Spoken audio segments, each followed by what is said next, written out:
Hello प्यारे बच्चों, कैसे हो आप सब। आज हम इंग्लिश ग्रामर पढ़ेंगे और इंग्लिश ग्रामर की शुरुआत हम बिल्कुल बेसिक से करेंगे। चलिए शुरू करते हैं। अल्फ़ाबेट, सबसे पहले हम जानेंगे अल्फ़ाबेट होते क्या हैं। आप अपने सामने एक फ़ोटो देख पा रहे हैं जिसमें ABCD Z तक लिखी गई है। इन्हीं को हम अल्फ़ाबेट्स बोलते हैं। Alphabet is the basic unit of English language और हमारे पास टोटल 26 अल्फ़ाबेट हैं, जिनमें से कुछ वॉवल्स हैं और कुछ कॉन्सोनेंट्स हैं। चलिए इस फोटो में हम वॉवल्स को सर्कल करते हैं। सबसे पहला वॉवल है A, E, I, O, U। तो ये जो 5 मैंने अभी सर्कल करे, ये सारे क्या हैं? Vowels A, E, I, O, U। और बचे हुए 21 क्या हैं? कॉन्सोनेंट्स। अब इन अल्फ़ाबेट्स को कंबाइन करने से हमें वर्ड्स मिलते हैं। आइए इन वर्ड्स के बारे में जानते हैं। Words are the combination of alphabets in a meaningful way. Words alphabet को कंबाइन करने से हमें मिलते हैं। जब हम अल्फ़ाबेट्स को एक मीनिंगफुल वे में कंबाइन करते हैं, उससे फॉर्म होने वाली चीज़ वर्ड्स कहलाती है। चलिए वर्ड्स को हम कुछ एग्जाम्पल्स की हेल्प से समझते हैं। एग्जाम्पल 1 आप अपने सामने देख पा रहे हैं। HOME, हमें 4 अल्फ़ाबेट गिवन है। अब इन चारों अल्फ़ाबेट को कंबाइन करने से हमें मिलेगा होम। होम का अर्थ होता है घर। नेक्स्ट एग्जाम्पल देखिए, इसमें हम 6 अल्फ़ाबेट्स कंबाइन करेंगे। SCHOOL। जब हमने इन सबको कंबाइन किया तो हमें मिला स्कूल। स्कूल का मीनिंग होता है विद्यालय। नेक्स्ट एग्जाम्पल में हमें 3 अल्फ़ाबेट्स गिवन है CAR। जब हमने CAR को कंबाइन किया तो हमें मिला कार। कार का मीनिंग आपके सामने है, गाड़ी। आप फोटो में देख भी सकते हैं। नेक्स्ट एग्जाम्पल BAG को कंबाइन करने से हमें मिला बैग। बैग का मतलब बस्ता, जो आप स्कूल में भी लेके जाते हैं।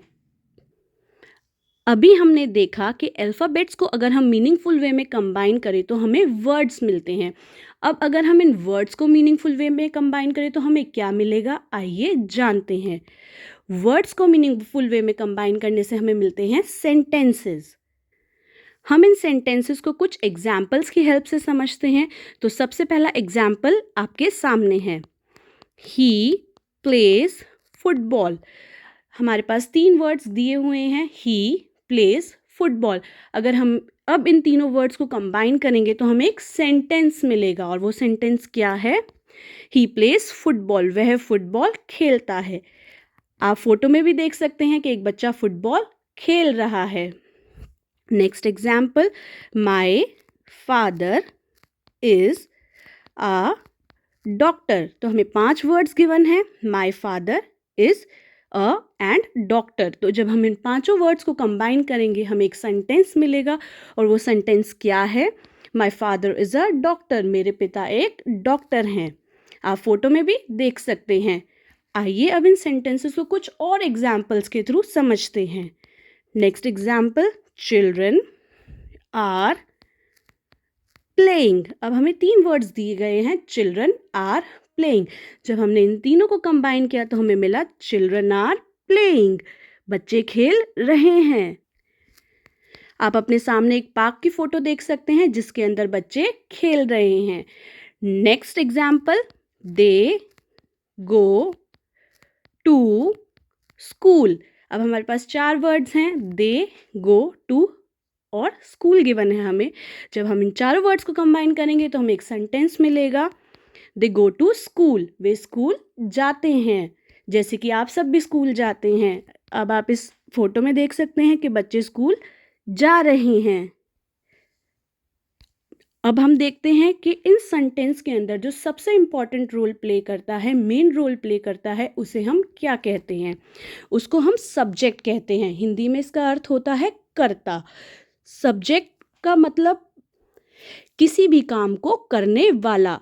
Subject is the doer of work. हमने अभी पिछली स्लाइड्स में 4 एग्जाम्पल्स पढ़े सेंटेंसेस के, और उन्हीं एग्जाम्पल्स में अब हम सब्जेक्ट को सर्कल करेंगे। फर्स्ट एग्जाम्पल हमने पढ़ा था ही प्लेस फुटबॉल, वह फुटबॉल खेल रहा है। इसके अंदर फुटबॉल कौन खेल रहा है? ही। तो जो इसमें फुटबॉल खेल रहा है वह ही सब्जेक्ट है। ही इसमें सब्जेक्ट है और ही का मतलब होता है वह। नेक्स्ट एग्जाम्पल हमने पढ़ा था my father is a doctor. इस एग्जाम्पल के अंदर डॉक्टर कौन है? फादर। सो यहाँ पर सब्जेक्ट कौन है? फादर। फादर का मतलब सबको पता है हिंदी में पिता होता है। Next example children are playing. इस सेंटेंस के अंदर कौन खेल रहे हैं? चिल्ड्रन। तो यहाँ पर सब्जेक्ट क्या होगा? चिल्ड्रन। चिल्ड्रन को हिंदी में क्या कहते हैं? बच्चे। लास्ट हमने पढ़ा था दे गो टू स्कूल। वे स्कूल जाते हैं। तो कौन स्कूल जाते हैं? दे यहाँ पर सब्जेक्ट है। दे का मतलब हिंदी में होता है वे।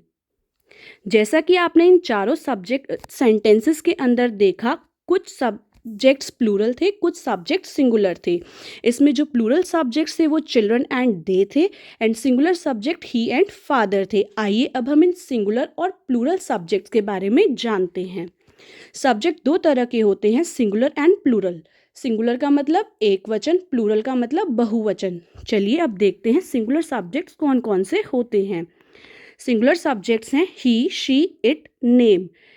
ही यानी कि वह, शी यानी कि वह, दोनों का अर्थ वह होता है, लेकिन ही लड़के के लिए इस्तेमाल किया जाता है और शी लड़की के लिए इस्तेमाल किया जाता है। इट यानी कि यह, इट का इस्तेमाल जगह के लिए किया जाता है। नेम किसी का भी नाम हो सकता है, जैसे आप सबके नाम है। नेक्स्ट है प्लूरल। प्लूरल सब्जेक्ट्स कौन कौन से होते हैं? You, we, they, I. You यानी कि तुम, वी हम, दे वे, आई का अर्थ है मैं। यू जब हम सामने वाले की बात करते हैं, वी जब हम अपने साथ किसी और को भी कंबाइन करके बात करते हैं, दे जब हम दो से ज़्यादा लोगों की बात करते हैं, आई में हम अपनी बात करते हैं। आइए अब इन सिंगुलर और प्लूरल सब्जेक्ट्स को पिक्चर्स की हेल्प से समझते हैं। सिंगुलर एंड प्लूरल, जैसे कि आप देख सकते हैं एक लड़का फुटबॉल खेल रहा है, तो ये लड़का एक है, इसीलिए सिंगुलर कैटेगरी में आया है। हमें डॉक्टर गिवन है, डॉक्टर भी यहाँ पर एक है, इसीलिए वो सिंगुलर कैटेगरी में आया है। गाड़ी भी हमें एक ही दी हुई है, गाड़ी यहाँ पे क्या है? सिंगुलर है। प्लूरल की बात करते हैं, दो लड़के गिवन है हमारे को, 2 बॉयज़, यानी कि प्लूरल जब हमारे पास चीज़ें एक से ज़्यादा हो जाती है तो वो प्लूरल में आ जाती हैं। अगली फ़ोटो के अंदर बच्चे बहुत सारे गिवन हैं हमारे को और ये बच्चे खेल रहे हैं, तो ये सब किस में आ जाएगा? प्लूरल में आ जाएगा। आज हमने इस क्लास में जाना अल्फ़ाबेट क्या होते हैं, अल्फ़ाबेट को कंबाइन करके वर्ड्स बनते हैं, उन वर्ड्स को कंबाइन करके सेंटेंस बन रहे हैं और सेंटेंस में जो सबसे इम्पॉर्टेंट रोल प्ले कर रहा है वो होता है सब्जेक्ट, और ये सब्जेक्ट भी दो तरह के होते हैं, सिंगुलर और प्लूरल। अब इसी के ऊपर बेस्ड हम कुछ क्वेश्चंस करेंगे जिसके अंदर हम लोग सब्जेक्ट को अंडरलाइन करेंगे। हमारा क्वेश्चन है underline subject in the following sentences. नीचे दिए गए सेंटेंसेस में हमें सब्जेक्ट्स को ढूंढना है। सबसे पहला, peacock is a beautiful bird. मोर एक सुंदर पक्षी है। यहाँ इस सेंटेंस के अंदर peacock is a beautiful word हमारे को सेंटेंस गिवन। यहाँ जो पिकॉक है वो सब्जेक्ट है क्योंकि हम ब्यूटीफुल बर्ड की बात कर रहे हैं और ब्यूटीफुल बर्ड कौन है? पिकॉक। ये आपके सामने पिकॉक की फ़ोटो भी है। दूसरा है शीना ड्रिंक्स मिल्क। शीना दूध पीती है, तो यहाँ पर दूध कौन पी रहा है? शीना। शीना क्या होगी? सब्जेक्ट। आप अपने सामने एक फ़ोटो भी देख सकते हैं जिसमें लड़की दूध पी रही है।